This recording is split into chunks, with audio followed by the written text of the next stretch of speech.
বিসমিল্লাহির রহমানির রহিম। আসসালামু আলাইকুম।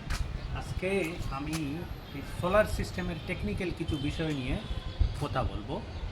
সোলার সিস্টেম আসলে আমাদের মানুষের কিছু ভুল ধারণা আছে এবং কিছু ভুল ক্যালকুলেশন আছে।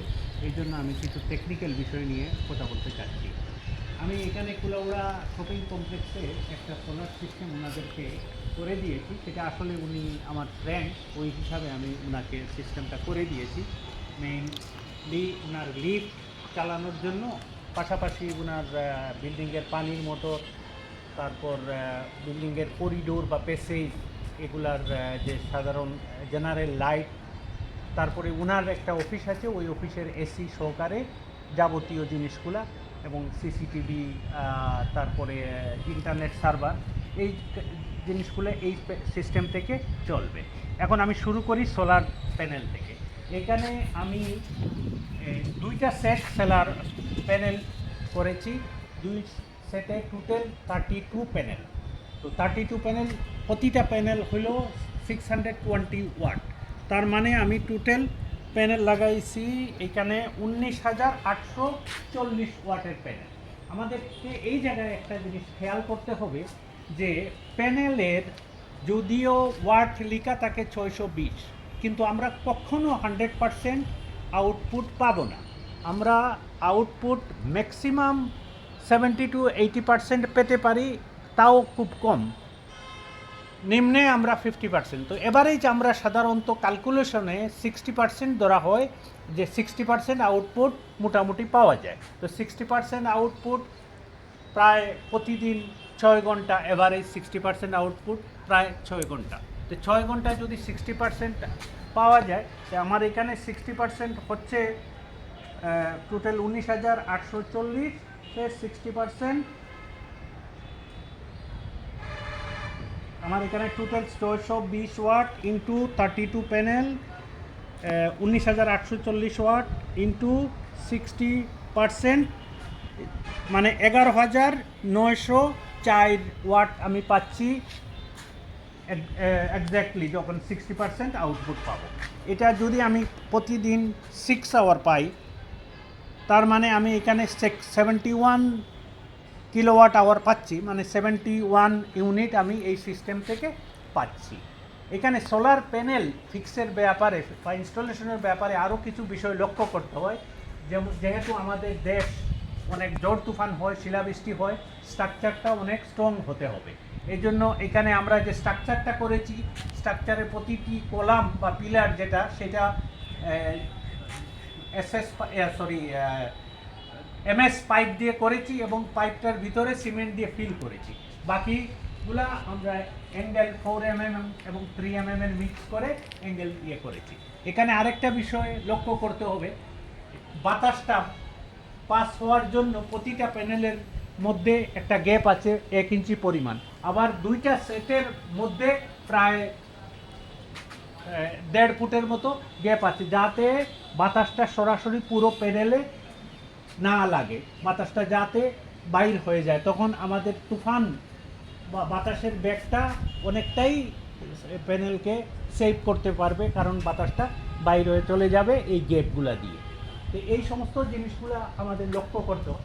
আরেকটা জিনিস কি, এই প্যানেলে নিরাপত্তার জন্য আমাদেরকে লাইটিং অ্যারেস্টেটর লাগাতে হবে। এই যে উপরে লাইটিং অ্যারেস্টেটর লাগানো হয়েছে, পাশাপাশি এই যে অ্যাঙ্গেল, এগুলা সব লোহা, এটার গ্রাউন্ডিং করতে হবে। এখানে আমরা গ্রাউন্ডিং করেছি, এবং প্যানেলগুলার যে ফ্রেম আছে অ্যালুমিনিয়ামের ফ্রেম, এই অ্যালুমিনিয়ামের ফ্রেমটাও গ্রাউন্ডিং করা হয়েছে। আবার প্যানেলের যে আউটপুট আছে ডিসি আউটপুট, এই ডিসি আউটপুট থেকে আবার আমরা সার্জ প্রোটেক্টরও লাগাইছি কন্ট্রোল রুমে। তো এই জিনিসগুলো আমাদেরকে মাথায় রাখতে হবে যে আমরা কখনোই প্যানেল যা লাগাইলাম তাই যে আউটপুট পেয়ে যাব, তা কখনো সম্ভব না। এখানে মোটামুটি এভারেজ হিসাব করতে হবে, আমাদের আউটপুট হবে 60% and daily production maximum 6 hour. কারণ আপনি আমাদের দেশের যে আবহাওয়া অনুযায়ী পুরো বৎসর যে আমরা একই ধরনের আউটপুট পাবো, তা কখনোই চিন্তা করা যায় না। তো তার জন্য আপনি ধরতে হবে এভারেজ বা মিনিমাম এভারেজ। মিনিমাম এভারেজ 60% ধরে হিসাব করতে পারেন, 6 ঘন্টা ধরে হিসাব করতে পারেন প্রতিদিন। সেই অনুযায়ী যে ইউনিটটা আসবে এই ইউনিটটা মোটামুটি পাবেন সব সময়ই। তো এখন আসি, আমরা যাচ্ছি কন্ট্রোল রুমে।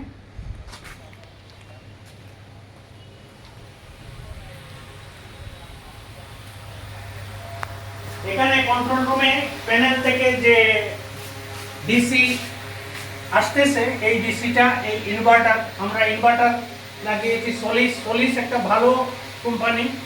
আমাদের বাংলাদেশে সাধারণত 3টি ভালো কোম্পানির ইনভার্টার পাওয়া যায়, গ্রোওয়াট, সলিস এবং আরেকটা দেয়া। তো সলিস ইনভার্টারটা অনেক ভালো ইনভার্টার, গ্রোওয়াটটাও অবশ্যই ভালো। তো গ্রোওয়াটটাও বাজেট ফ্রেন্ডলি, কিন্তু সলিসটা আসলে ইন্ডাস্ট্রিয়াল বা সেমি ইন্ডাস্ট্রিয়াল ইউজের জন্য সলিস খুবই ভালো ইনভার্টার। এই ইনভার্টারটার প্রায় 5 বছর ওয়ারেন্টি গ্যারান্টি থাকে। তো এই ইনভার্টারে ইনপুট আসলে এই ইনভার্টারটা হলো 15 কিলোওয়াট। আমরা প্যানেল লাগাইছি 19 কিলোওয়াট, কিন্তু ইনভার্টার 15 কিলোওয়াট। কেন? আমাদের এই যে 60%, তখন অ্যাকচুয়ালি ইনপুটটা কখনো আসবে 50%, কখনো ওইটা 70% পর্যন্ত পৌঁছতে পারে। এই জন্য এটা 15 কিলোওয়াটের উপরে হবে না। এই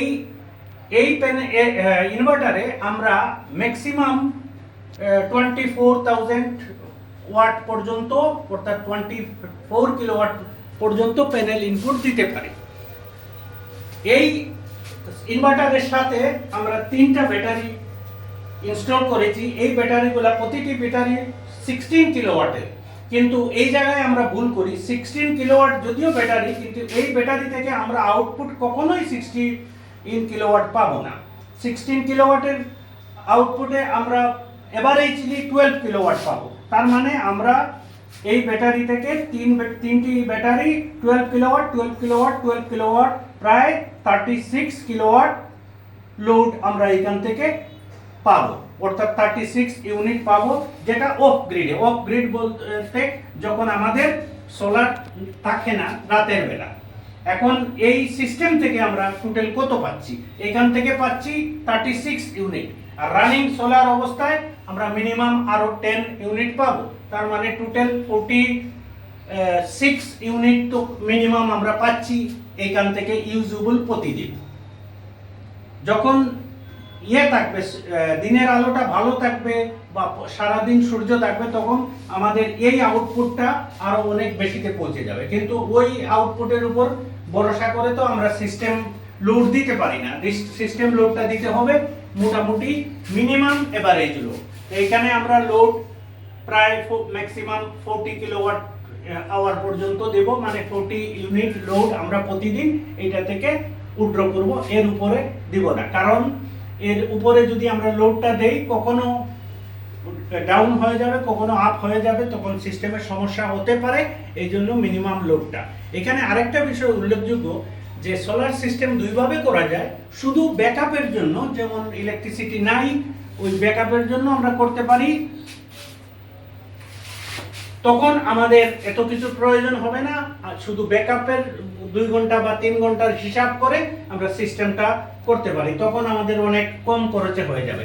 কিন্তু যখন আমরা পুরো সিস্টেমটাকে 100% শুধু সোলার থেকে, তখন আমাদেরকে পুরো ক্যালকুলেশনটা করতে হবে। এই সিস্টেমটা সাধারণত আমরা পুরো লোডটা 100% লোডটা এই সিস্টেম থেকে নেব।